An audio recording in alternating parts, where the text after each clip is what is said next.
Today's Monday recap episode of the Goldcast is sponsored by the Arizona Office of Tourism. From now through February, every Monday recap episode is sponsored by the Arizona Office of Tourism, and we will talk more about them at the break. Now, before we get started, Ray, why don't you let them know where can they find us?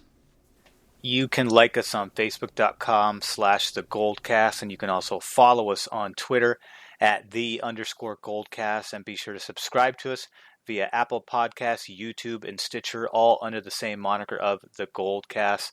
Like, subscribe, and comment because we like to hear from you, and we love giving you shout-outs, especially on a day like today when score predictions and game result predictions were the big talk week in and week out because it is playoff football, so every game is entertaining to watch. Absolutely. Now, Raymond, where can they find you? If they want to talk to you about football in between Goldcasts, where do they find you? I'm on Twitter at Ray Solis and Instagram at Ray Solis1. Yeah. And I'm on Instagram at Rudy Solis3 and Twitter at Rudy Solis3RD. Oh, man, Ray. What a weekend. My favorite weekend of football, the divisional round. And this year it was 10 times better because the 49ers made their playoff return, their grand return, their debut in the new decade.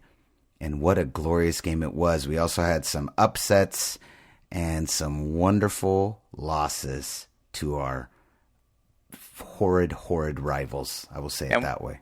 And we performed much better this week in our predictions. Yeah, we did a lot better. A lot better. We're going to talk about it after the intro. But first, your professor of fanalism, he's in the building. The greatest fanalist in the game. He's here too. Class is in session. Let's go. San Francisco, are you ready?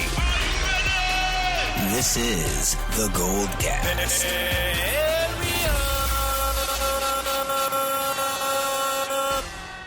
Boom! Welcome to another edition of the Goldcast. We are the voice of the Bay. I'm your host, Rudy Solis III, and with me is my brother, my co-host, Raymond Solis first, baby. Boom! Raymond, we did it! Let's go! Let's go! Let's go! Let's go! We did it! Here's what I had to hear all week. Good Morning Football. 4 of the 5 or 3 of the 4, I can't remember how many hosts on there. Everybody chose the Vikings except one. Get Up, same thing. Get Up on ESPN. Who on Good Morning Football picked the 49ers? Was it Nate Burleson? I think so. The gentleman with the glasses? Nate Burleson. Yeah. And everyone else. The former wide receiver. Yes. Yeah, that guy. Yes. And then everyone else. Of course, the football guy picks the 49ers. Even our beautiful little K turned against us. Turned against us at the 11th hour. Get Up. She's going to eat her words tomorrow, and she knows it. Oh, yeah. Get Up. They turned against us. Bill Simmons turned against us. Mina Kimes turned against us. Mallory Rubin turned against us. Everybody. I mean, everywhere I was looking. You know who didn't turn? Mike Florio turned against us. I get Mike Florio. He's a Vikings fan. Yeah, it's his team. I do not fault him for it. He's from there, so exactly. That's fair. Totally fair. Mike Florio is the only guy that gets a pass. You know who didn't, though? Kyle Shanahan's ex-college teammate and our boy, Chris Sims. Chris Sims didn't turn against us. He looked at Mike Florio and said, I'm going to rub this in your face on Monday when the 49ers destroy your Vikings. And what a destruction it was. 49er faithful. We brought the energy of Candlestick to Levi Stadium. We brought the spirit back. First playoff game ever in Levi. The crowd was loud and proud and going bananas. And it didn't start off easy, but at the end of the day, the 49ers proved to everyone why we are the number 1 seed. Final score, 27-10. Here's the things they said, Raymond. Here's some of the things. I wrote them down. They said, the Vikings have the best defense against play action. They said, the Vikings are excellent against tight ends. They said the 49ers didn't look that good the last 5 weeks. They said the Vikings are peaking at the right time. These are all the things they said. They said the 49ers have had 2 weeks, had a 1 week rest, but the Vikings are hot coming off that huge win against the New Orleans Saints. These are the things that I heard analysts say on podcasts, on YouTube, and on the television. I had to hear this all week. And you know what? By the end, and I put it even on Twitter, I said, you know what? I love it. I love it. Let's embrace it. We're pretenders, right? All season long, no one believes in us. We're pretenders. Strength of schedule. It's because we had an easy schedule, or it's because teams weren't quite ready. Blah blah blah blah blah blah blah. I thought, damn, we've been gone 1 week, and y'all done forgot who we are. Y'all done forgot who the 49ers are. You forgot that we had to go through the gauntlet, the hardest ever 3-week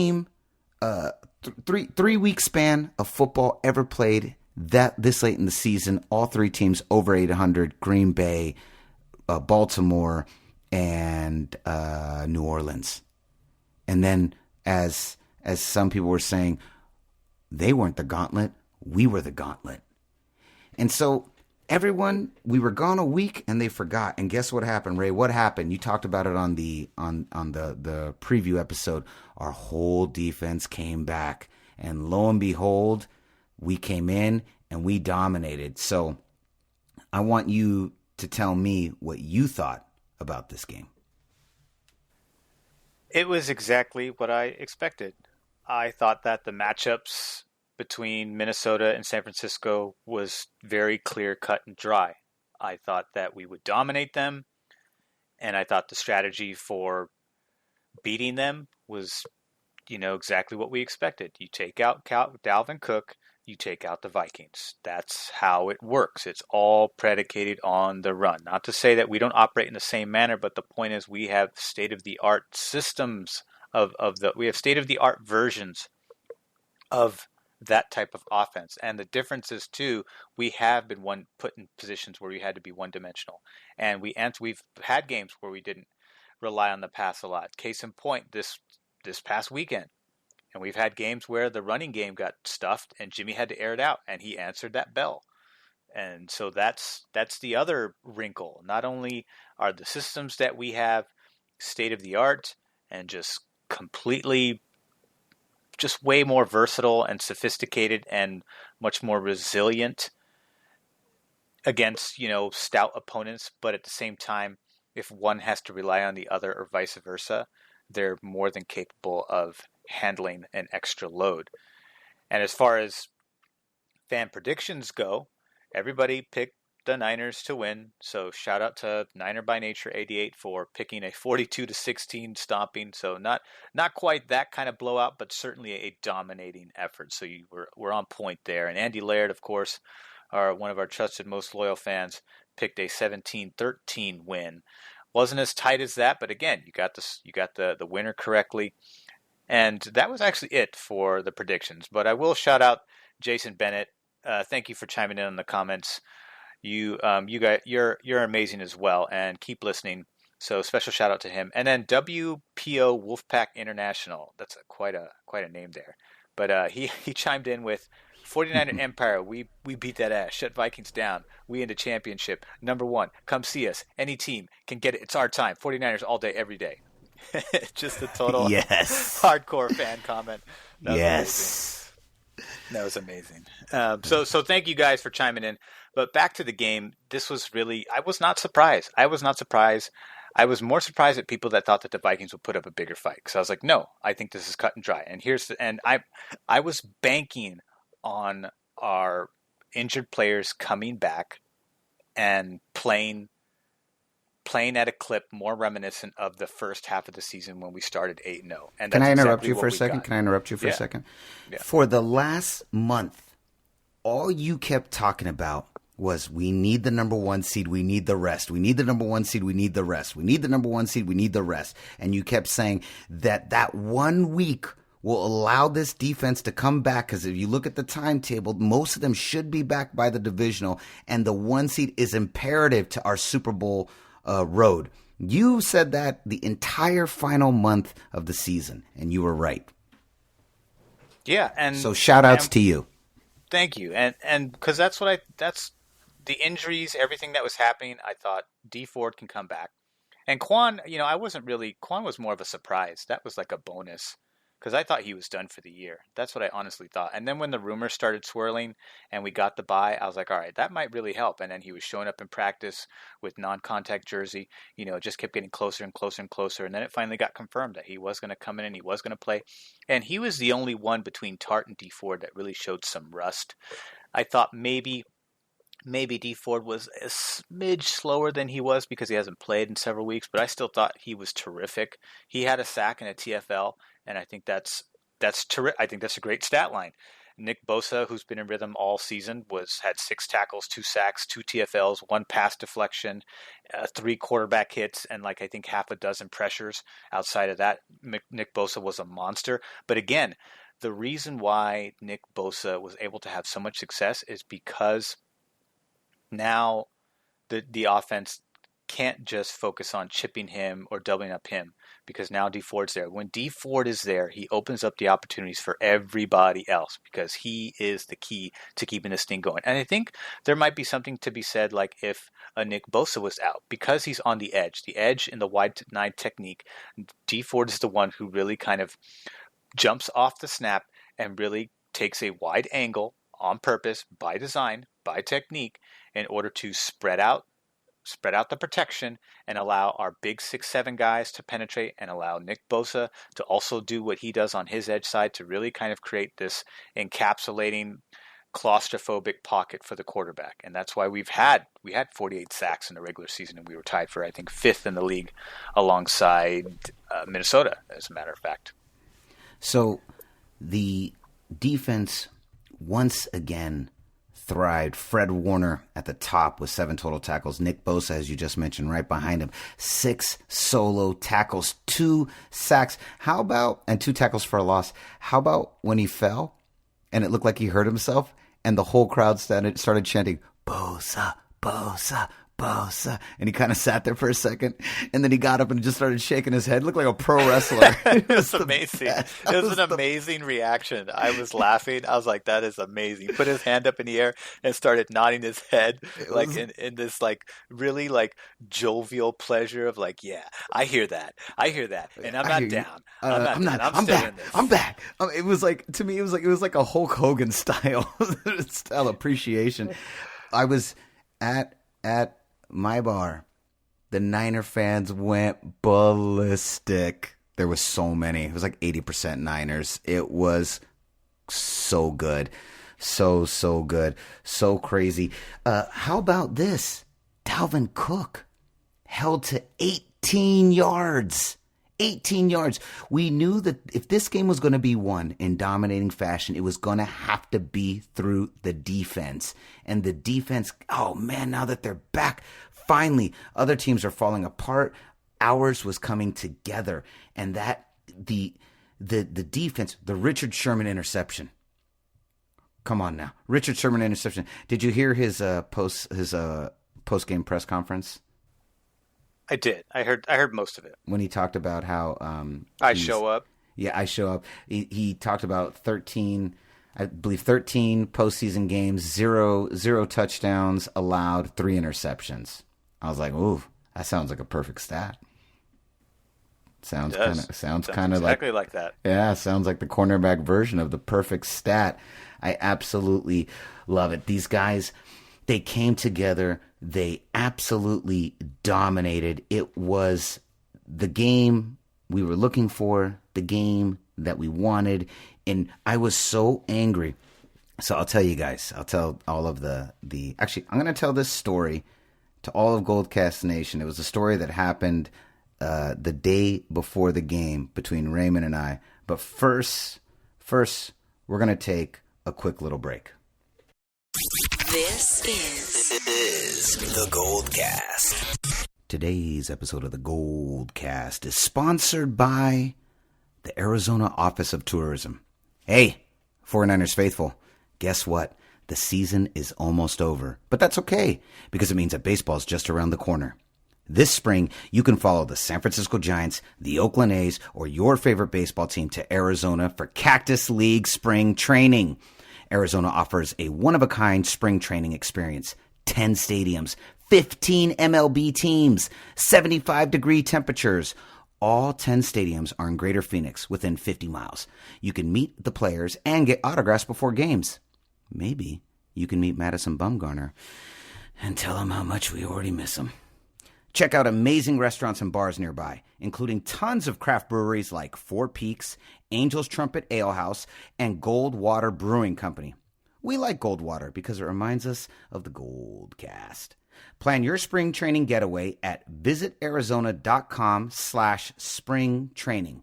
That site, one more time, is visitarizona.com/spring training. Let's go. All right, and we are back. Okay, so I was so fed up by Friday. I'm calling my dad, the unofficial fourth member, Rudy Jr. of the Gold Cast. I'm talking to 49er faithful on social media, on text messages, and Raymond calls me like in the evening on the way back home from San Francisco. You call me, and what do you tell me? Tell the people what you said when you called me. I said we're gonna win. That was it. We're gonna win. We're gonna win tomorrow. Because I was so annoyed. I was so frustrated. We're gonna win convincingly. Yes, convincingly. That's the word you used. And we did. It was such a great game. Let's talk about the offense. Let's move over. Jimmy G gave us the one interception that were, pretty much guaranteed. His numbers were almost virtually identical to Kirk Cousins, except he threw 10 less passes. But let's talk about Jimmy G and the offense, Raymond. This game was won on the ground by running the ball. Tevin Coleman with a huge game, 22 carries, 105 yards. If you were playing postseason fantasy, not a bad day. But let's talk about it from your perspective. What are the greatest founds in the game? See, I saw the running attack, the rushing attack that we've had pretty much all season. It was 186 yards compared to 21 net total. Or I'm sorry, 21 net rushing yards compared to 186.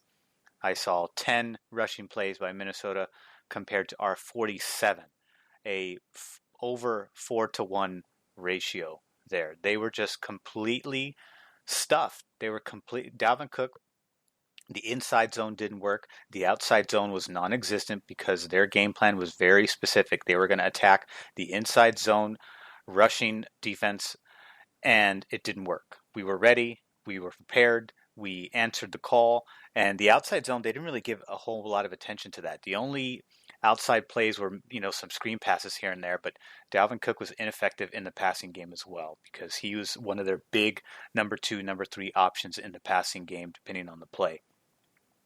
So that was huge. And then the third down conversion. The third down conversion was huge. Minnesota was 2 for 12, and the 49ers were 5 for 12. So offensively, we were nearly 50% on third down, which was a big thing. That first opening drive by Jimmy G, he was very sharp in the passing game. Ultimately, didn't have to pass it all that much at all. He was 11 for 19, 1 touchdown, 1 pick. The ill-advised pick where he just missed. He missed Kendricks in over there, who dropped into coverage and just read him. And Jimmy's made mistakes like that, all season long, but he's been very, very efficient. He was for someone who's going through their playoffs for the first time, he's been outstanding for the entire season and has answered every difficult level of adversity that's been thrown his way, and he's handled all of the scrutiny like a pro. And you couldn't ask for more than what he's done, other than just continuing to do what he's been doing. And this offense, I thought, was terrific. They leaned on the running game because it was working so well, and we just started to once we realized that Minnesota just wasn't really going to do much against our rushing attack. Kyle Shanahan just leaned right into it and said, "All right, here we come." And this time it was Tevin Coleman. Tevin Coleman coming back. Tevin Coleman's biggest game before this was against the Carolina Panthers, where we put up the 50 burger on him. But he was 22 carries for 105 yards and 2 scores on the ground. He was outstanding today. Raheem Mostert was also good today. 12 carries, 58 yards. He had the same average yard per carry as Tevin Coleman. They both shared 4.8. Matt Breida, a little less impressive today. They really kind of, for whatever reason, during his runs is when Minnesota did pretty well. It just wasn't enough, because if he wasn't doing well, because he also had the fumble too. If he didn't do well, then Raheem Mostert was gashing him. For Raheem and Tevin were doing so much gashing that it just wasn't doing anything. It was like 6, 8, 10 yards a carry. There was no like explosive runs like we've seen in the past. The longest run by each of these guys was 11 and 10 yards. So there was no explosive runs, but it was so consistent in terms of getting positive yardage, getting us third and shorts, getting us second and shorts, getting first downs on second down, all that stuff. And whenever we were in third down position, we took care of it. We took care of the drive and kept pushing it. We had 21 first downs, 12 on the ground, 9 in the air. And conversely, the Minnesota Vikings had only 7 total, and they had 0 on the ground and 6 via pass and 1 via penalty. So this was a complete domination where Minnesota couldn't do anything, because Kirk Cousins really does lean, and rightfully so. As a quarterback, you should lean on that kind of stuff, because it gives you a balanced attack that keeps defenses honest and keeps them off balance. But they weren't able to do that today because Cook was never able to get going. And the offense just had their way with this defense. This defense that everyone talked about, which is great, which they are good. They're certainly above average, but again, state of the art rushing offense versus above average defense.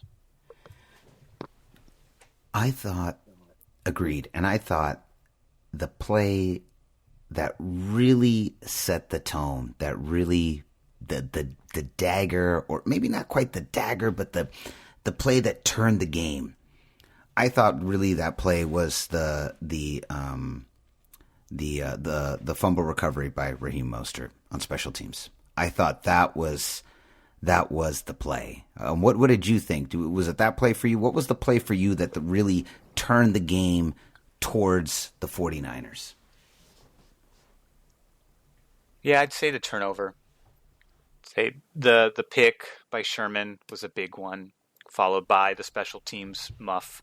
The ghost of Kyle Williams was haunting Minnesota. I thought the same thing. I thought the ghost of Kyle Williams. Poor Kyle Williams. Wherever you are, I hope you're happy. I think he's still in the league, but he's like a third stringer or something like that. Fair. I think so. It's a guess. Somebody can look it up. We're not going to look that up. We're not going to fact check that. No. But this was just, it's exactly what I wanted. So to be honest, I just wasn't surprised. I watched the game with our father, and I said, I'm not surprised. I was like, this is exactly what I thought was going to happen. I was like, some of you guys thought it was going to be closer, and some other people thought it was going to be Minnesota's day. It's like, nope. Sorry. This is a mismatch. They're up and down the lineup is a mismatch, no matter what. And by the way, we saw how serious the playoffs can get when it comes to performance. And Ahkello Witherspoon got burned on 3 big explosive plays, including the lone touchdown to Stephon Diggs in the first quarter, and he got pulled after that series. And Emmanuel Mosley came in, and he had 5 tackles and 2 pass deflections with 0 touchdowns yielded. I mean, that was it. And I had a feeling that was going to happen once the touchdown came to, because I think Ahkello overthinks it. I'm not in his head, so I don't know. This is just the inference I'm getting while I'm watching the play unfold, and based on how I've watched him throughout the season when he's been on the field. To me, it seems like he's trying so hard to do the right thing and to make the play that he overcompensates and overestimates, and because sometimes it looks like he's right there, and then there's some kind of fumble or miss at the very, very end. It's not like the coverage is completely blown and he's not nowhere to be found. He's there. He's just off. He's just off by, it's a game of inches, and he's off by that much a lot of the time. But in a big time game, in a big time moment like that, when we had a really smooth drive and came down and scored, and I felt like, because they got the ball first, and they got a 3 and out, and I thought, perfect, that's exactly how I wanted to start. And then we answered right back with a really terrific drive, and Jimmy was sharp. I thought, great, and let's now take another 3 and out and put some more points on the board. And that didn't happen. And it didn't happen because Akello gave up 3 big passing plays from Kirk Cousins. And the final one was a score to tie it up. And I was like, and Father said the same thing. He said, don't be surprised if they pull him right here. And once Emmanuel Mosley got in there, I just felt so much better because Emmanuel Mosley has just been he's been the better player. Akello Witherspoon was great the first few weeks of the season, and then he went down and was just never able to come back and return to that level of play. He had moments and flashes, but Emmanuel Mosley stepped in and said, you know what? I'm going to pick up where you left off, and I'm going to carry the mantle from here on out. And he handled, when Akello came back and he had to sit, he handled it like a pro. But now he's been getting more and more opportunities because Akello's been dropping the ball, and Eman's proven that he can be a shutdown corner. He shut out this Minnesota wide receiving core, at least the assignments that he was given, whether it was Adam Thielen or Stephon Diggs. He played great against DK Metcalf. Michael Thomas is at a whole nother level, and Julio Jones, we double teamed him and it didn't work. So those are different caliber of players. Minnesota doesn't quite have those type of receivers, but he still played well in moments during those games against those high caliber players. But my point is that Mosley's much more consistent, so don't be surprised if he starts next week. I wouldn't be surprised at all. Raymond, who gets your game ball? I'm going to give it to D Ford because D Ford coming back made all the difference. And Quan made plays, but wasn't all over the place. And Tart made plays, but wasn't all. Tart only had 1 tackle, I believe. Alexander assisted on some tackles. I saw him there, but he took some bad angles early on, and I could tell he was not there. But really, that's okay. We can compensate for the time missed and him being a little out of rhythm, because really the play disruption that we're looking for starts and stops with the defensive line at the line of scrimmage, and D Ford is really the key component that I was looking for to make an instant impact. And he did. And he had a sack and a TFL. And so I'm going to give my game ball to D Ford because he's the one that really made this thing happen. He is the key component that allows this defense to play at the high level that it plays at. And everyone else, contributes too. So not to take away from any of the other players too, but again, the ball is snapped at the line of scrimmage. It's not snapped at the second level with the linebackers or, the third level with the secondary. It starts at the line of scrimmage, and D Ford gets my game ball. All right. My game ball is actually going to go a little bit broader. It's going to go to the entire defense. The defense as a whole, for the unit, for coming back. Quan Alexander willing himself to this level, back to be a part of this team.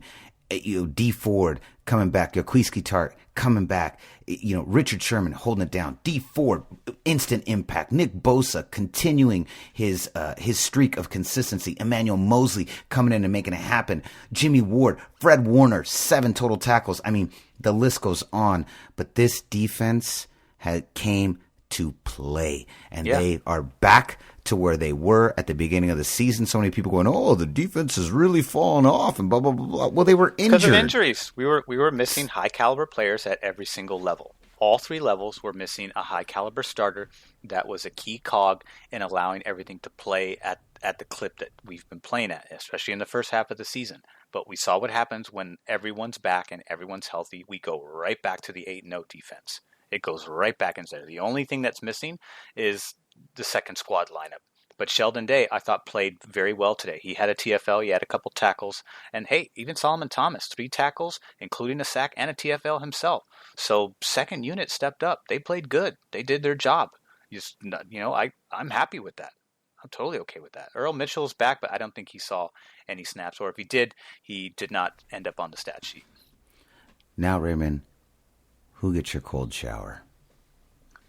This is an easy one. Dalvin Cook. Dalvin Cook did not show up. He did not show up. He apparently needed a warmer shower. It didn't help him. So we're going to try to wake him up with a cold shower.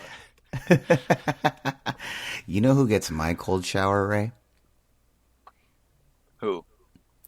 All the analysts who doubted us. That's a good one.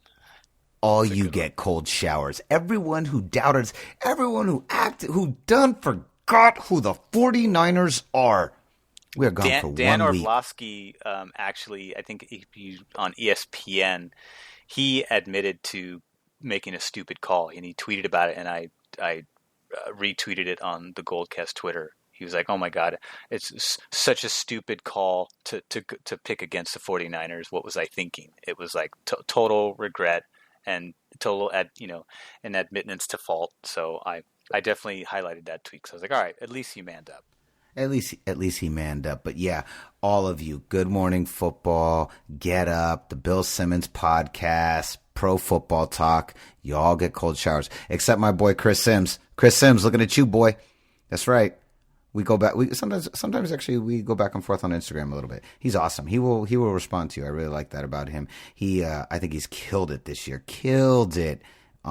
As a football analyst, and he was at the table with the entire crew at the end of the game, and that was pretty awesome. I loved seeing him at the. That was his first time. That was his first time on. It was on NBC. It was on NBC, so he got to be a part of that, and that was really fun to see. Yeah, that was his first time, and I mean, I have absolutely loved the entire year with him. He's been great, and he was one of the guys that said around week 5, 49ers. They might be the best team in football. I mean, he was saying that at week 5. He was saying that. He backed us so early on, and we've talked about this a couple times on the Goldcast. But yes, all the analysts who doubted us, congratulations. You get today's cold shower. Hope it feels good. Yeah. And oh, by the way, I don't know if you guys noticed this. I'm sure our fans have noticed this, but you guys noticed that all 4 members of the Gold Rush, a.k.a. the 4 Horsemen, got a sack today. All 4 of them. Boom. Nick Bosa, D. Ford, Eric Armstead, DeForest Buckner. All 4 of them got a sack today. That's the difference that D. Ford makes.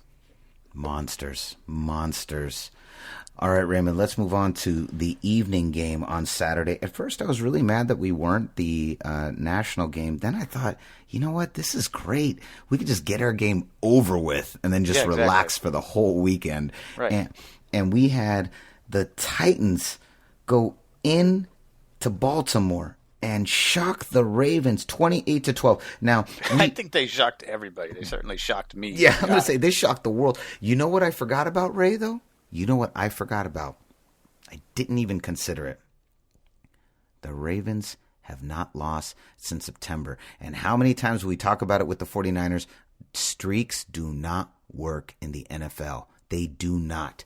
And the longer they're anomalies. They're anomalies. And the longer your team goes undefeated, the closer that eventual loss comes. And basically, to be honest, for Baltimore, to me, looked like a trap game. Unfortunately, it was the divisional round of the playoffs when that trap game showed up. It was a playoff trap game. It totally was a playoff. I felt like Baltimore looked out of rhythm. It's almost, and it worked against them, right? I'm sorry to cut you off, by the way, but I believe it worked, to me, from my perspective, it worked against them because they had been winning convincingly week in and week out, and all of a sudden, by default, all of that changes because you get the first round bye. So they were in rhythm, and the bye, their success took them out of rhythm by default. And when they got back, they were not in rhythm. And Tennessee had a terrific game plan. They stuck to it, and they executed. And that off rhythm, at least that's how it looked to me, that was different. Conversely, it was different for us. We won tough games, and we were sustaining injuries over the course of those tough games in the second half of the season, and we got placed out of rhythm because of the injuries. And that's why we lost games, and that's why games became really tight and really close and down to the wire, and were very playoff caliber-esque games. And the bye allowed us to get healthy, to get back into rhythm. It did the exact opposite for us. That's my take on how the byes affected each team. Absolutely. And, they rested their team for week 17. And look, there is no right or wrong answer. Did they do the right thing? Did they do the wrong thing? No, I think really, honestly, the best thing that probably could have happened to them was to lose week 17. Had they lost like week 16 or 17, that would have been the best thing to happen for them. They'd be in the AFC Championship right now had they lost one of those games. In particular, had they lost a game with Lamar Jackson under center. Not only that, did you know that the biggest deficit that they had to come back from this season was 7 points? Was 7 points. They never really got tested, and so now they're out of rhythm. They're in a trap game scenario. They're now they're getting punched in the mouth in a way they've never had to do before. They didn't the rushing champion. They didn't face, Derrick Henry was the rushing champion this year, so that was a new wrinkle for them. You deal with a 6'3", 245-pound running back, basically a middle linebacker size running back. The second coming of Jerome Bettis. Yes, insane. And not only that, now they're getting punched in the mouth in a way they've never had to deal with. They don't have Mark Ingram, which I think was a huge weapon that was out, and that really hurt them as well. Now they don't have Mark Ingram, and now Lamar is forced to rely on his arm, and you saw a little bit of the jitters, and you also saw a little bit of the inaccuracy that does plague him as a young quarterback still. He is an amazing runner. But he had to throw nearly 60 times in that game. That is he was 31 of 59. 2 interceptions, 1 touchdown, 365 yards, and still not bad. That's like 50%. That's nearly 50%. I think it's 51%? That's Colin Kaepernick territory. That's not where you want to be as a passing quarterback. It's not. And that's not the style they play, right? With these guys, they're very Golden State Warriors like, right? Where they gash you and they drop 14 to 21 points on you in 6 or 7 minutes in a quarter, and you don't even know what happened, and you're dizzy, and then they're off to the races, and they don't need to worry about the passing game because you're chasing them, and they're already up by 2 or 3 touchdowns. Right. The passing is efficient because it's low volume. It's low volume passing efficiency versus high volume running efficiency, and that's the balance, the counterbalance that they employ within that offensive system. And not today, but this weekend, they had to do the opposite based on how well the defense was playing and how well Tennessee's offense was playing. Ryan Tannehill played great. Lamar Jackson, he was just over 50% and threw for 365 yards. That's a pretty good stat line, but he threw 2 picks. His passer rating was 63, and he got sacked 4 times for 20. 4 times. That's really good for Lamar Jackson. Lamar Jackson is so difficult to sack. So the fact that they got 4 on him says a lot. By the way, conversely, Ryan Tannehill only got sacked once. There was no pass rush there, or at least not enough. And 2 back-to-back games where he passes under 100 yards. He was, I believe, 78 yards last week and only 88 yards this week. Yeah, and Derrick Henry, 180 yards, 3 straight games. 180 yards plus 3 straight games. He's a beast. This team feels very Belichickian, has now taken down the New England Patriots, the Baltimore Ravens, and now must go into Kansas City and face Kansas City. We're going to save that, but overall, the biggest shock. But Raymond, this team won 12 games in a row. And once you start getting around the 10-game territory, this reminds me of the 2013 49ers that won 9 games in a row, entering the NFC Championship, going against Seattle in Seattle. It just, once you start getting around that 9, 10, 11 category, man, that game, it's going to come back to you. It's going to come back. I had my reservations then. Green Bay, either a year later or a couple years later, same exact thing. They'd won 8 games in a row. 9th game, I believe, was the divisional round or NFC Championship. We need a fact checker for this stuff. We need to find someone to do this for us. And boom, before you know it, bam, they're out. It gets really tough. They had won 12 games. They'd won 12 games through October, through November, through December. This is only their 3rd loss on the season. This, to me, while it may have quote unquote exposed the Ravens, whatever that means, more than anything, it was a trap game, plain and simple. And like you said, Titans had a beautiful game plan. They are prepared. The loss of Mark Ingram definitely made Baltimore a lot more one-dimensional than they wanted to be, and they punched them in the mouth. Defensively, there was some new wrinkles today because they were clearly focused on making Lamar Jackson one-dimensional, which for the most part he was. It wasn't until later in the game that he was able to break out because, on the stat sheet, you see 20 carries, 143 yards, a 7.2 average. That's a terrific Lamar Jackson day in most cases. But because of some of those big chunk plays, 30 of those yards alone came in the second half off of one play. He was ineffective in the first half.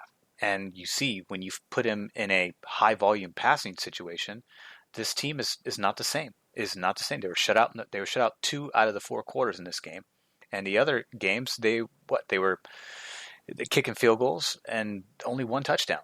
I believe Hollywood Brown was the only one that scored a touchdown in the air. There was no rushing touchdowns, and then that was it. This team came out to play. And by the way, their offensive game plan, same as last week, same as the week before. And I'm talking about Tennessee. It's let's have Ryan pass. It's similar to Baltimore, by the way. It's let's have him pass at a low efficiency, and let's run the ball at a high volume, high efficiency, and keep Ryan Tannehill's passing attempts down. That's how it's worked out. And with Derrick Henry running as well as he has, you can't blame him for sticking to that formula. No, and this is the classic game plan you do with a young, Ryan Tannehill's not quite young, but young or inexperienced quarterback. You lean on the running game. You let the quarterback manage the game, which people say is a dirty word. I don't think it's a dirty word. I think it's a necessary level that many quarterbacks have to go through in order to become very successful. Some guys are able to just instantly excel, but for a lot of guys, managing a game in the beginning is the best place for you. Jimmy G did it for like the first 6 straight weeks of this season. That's all he did was manage the game while he healed up and got his legs under him and gained confidence.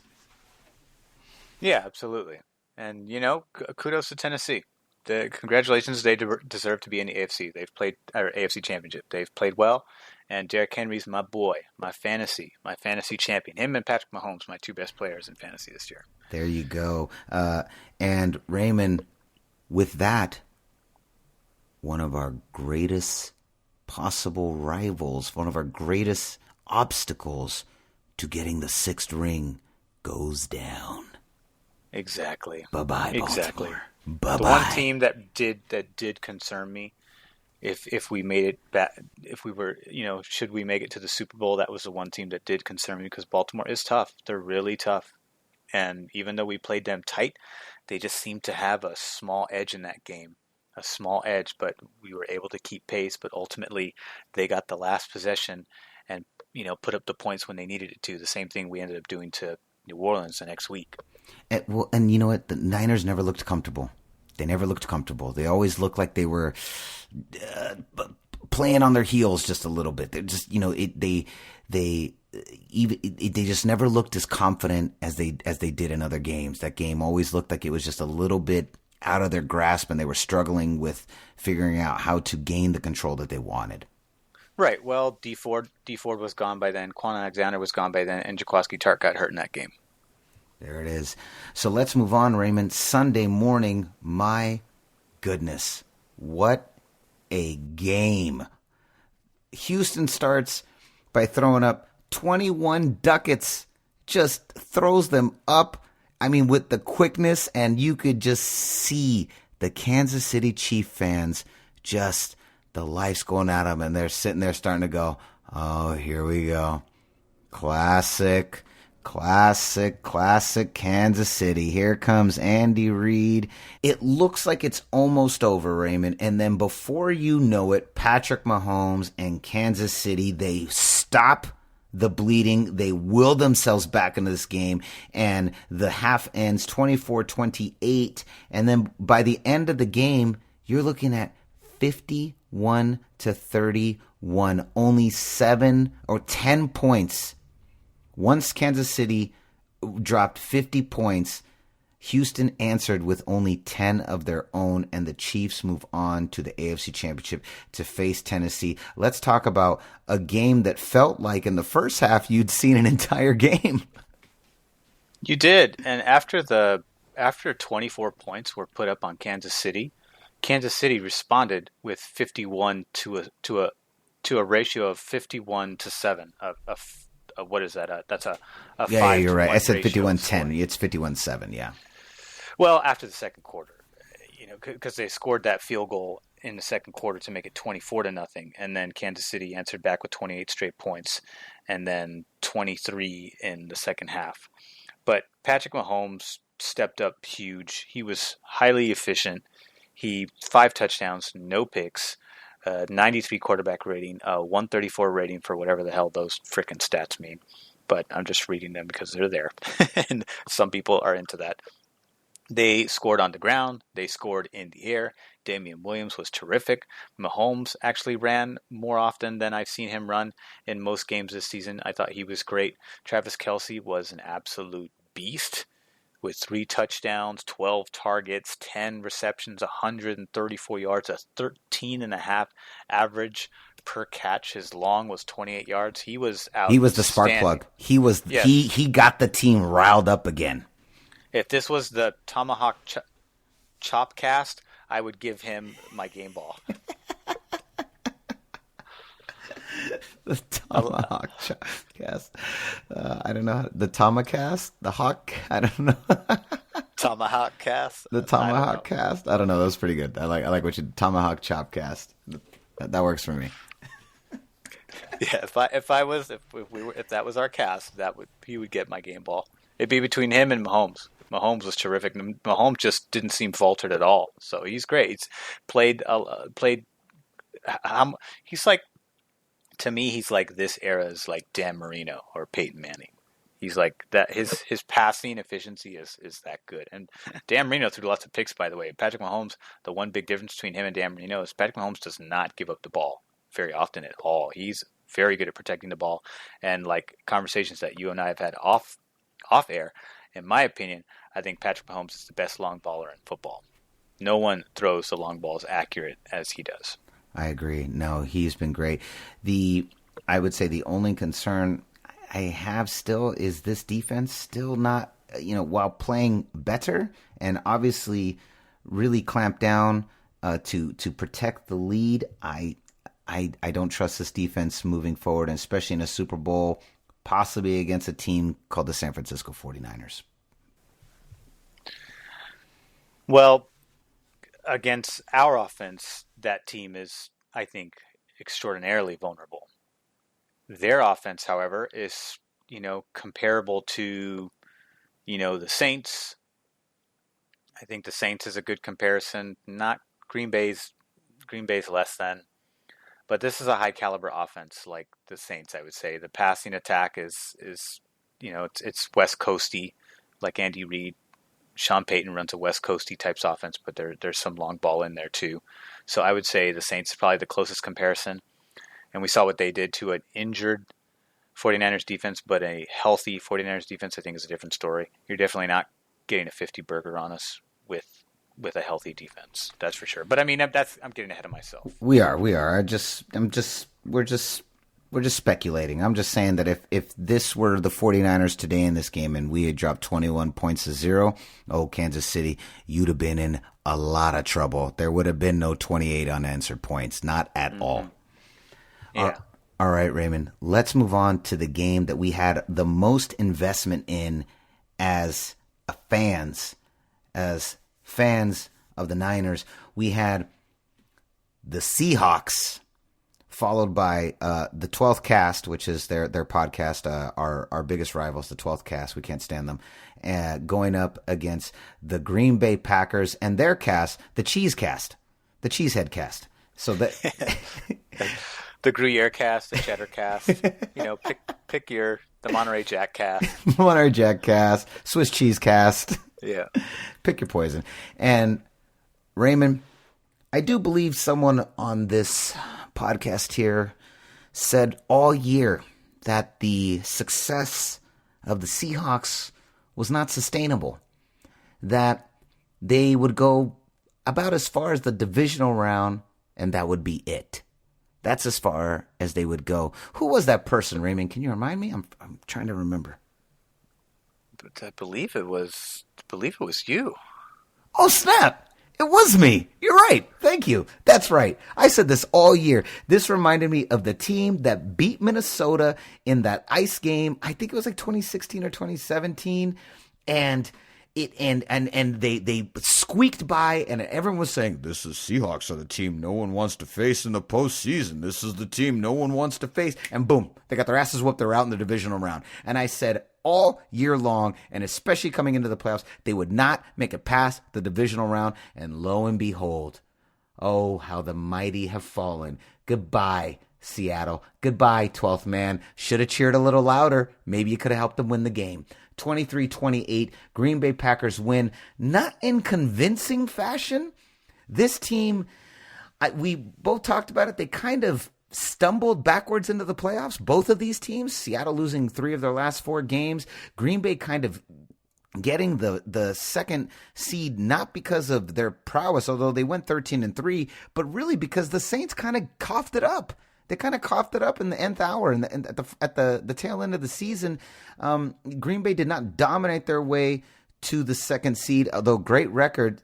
I was not convinced at the end of this game that this team was ready to make a run for the Super Bowl, and we're going to talk about that a lot in our preview episode later on in the week. But overall, sloppy play by Green Bay, and they came within one or two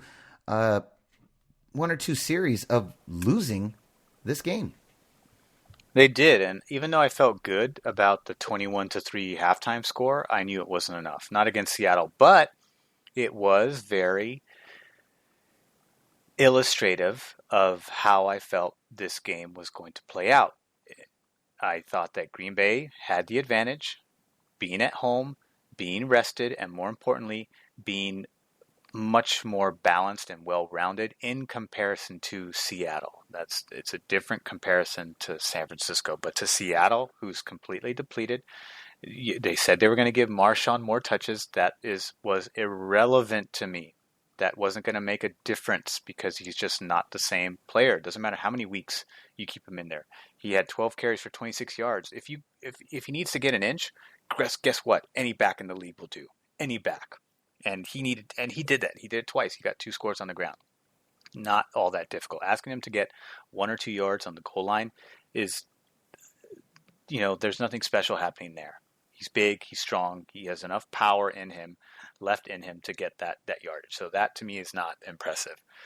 What was impressive, I thought, was Aaron Rodgers' passing. I thought he passed really well. Davante Adams just carved these guys up. He ran terrific routes. He was the beast. 11 targets, 8 catches, 160 yards, 2 scores. He was the driving force of this offense. Everyone else kind of chipped in, one here. Geronimo, Jamal Williams, Marquez Scandling, Jake Sternberger, even Aaron Jones. Scandling. I know it's a tough last name. It's a mouthful. Yeah, all those guys I just named, they all had 1 catch. Jimmy Graham actually had a decent day for old-ass Jimmy Graham. Not for vintage Jimmy Graham, but for current Jimmy Graham. I thought he was good. 3 for 49 yards. He got that huge pass. Yes, that really, the 27-yarder that really kind of saved the day. Yes, it didn't even look like they got a favorable spot. It seems like, so, but who cares? I'm not the 12th cast that's going to be complaining about that. So, but that's what I saw. And again, Aaron Jones was very efficient for the most part. I mean, he wasn't, blow your mind, but I thought he had the 23-yard gain. That was his biggest one of the day. I thought it set the tone because it was early. And they fed him the ball 21 times, so they were very much attempting for a balanced rushing attack. They ended up with 109 yards between all of their contributors, Aaron Jones, of course, being the bell cow of that contribution. He also had 2 scores on the ground. So this game was won by, the 3 components that have really carried this Packers offense, and that's Aaron Rodgers, Aaron Jones, and Davante Adams. If they're missing one or more of those components, Aaron Rodgers doesn't necessarily have the same weapons, to do what he's done in the past. At least that's not how it seems like it's worked out for him this year. I think they've had success offensively. The success they've had on the offensive side of the ball is largely predicated on being more balanced via Aaron Jones. And if you take him out of it, Aaron Rodgers, even though he's much more capable than, say, a Kirk Cousins, it's still you're still asking a lot for Aaron Rodgers at that age. It's not to say that he can't do it. I'm just saying it's different now in the twilight years of his career to put him in that scenario. You want to be balanced. Russell Wilson is still young and still in his prime for the most part, but he got sacked 5 times, and he did run well. He was the leading rusher on this team.